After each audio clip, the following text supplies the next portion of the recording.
Please look after your samples very carefully. Don't send them without looking into it. We see too many little errors which are finally the cause that we take those books or printed matter out of the competition. And then if you find color deviation, if you find smearing of negative images. Hickeys, I thought they'd all gone, but there's still hickeys. Ghosting, register. Now most everybody's using computer to plate, so misregister should be a thing of the past. The use of very fine screens is useless when things to be reproduced don't need it. If I'm printing a book, I would like to have a stable paper.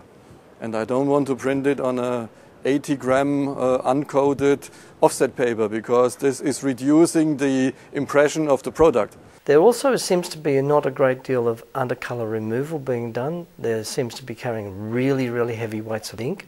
Design is sometimes so over the top. Less is more.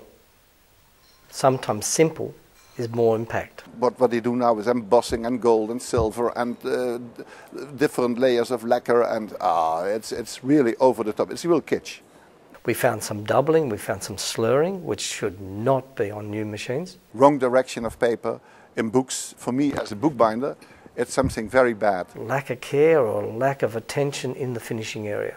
Bad folding, creasing, breaking of paper with creasing. And some have not realised when they're going into a perfect binding situation that they need to take allowances of the gap that goes into the bindery. They make it too tight and they cut out the image so you don't get the spreads going across. Folds in paper with binding, all things which can be avoided when you are looking into the copies you are sending in.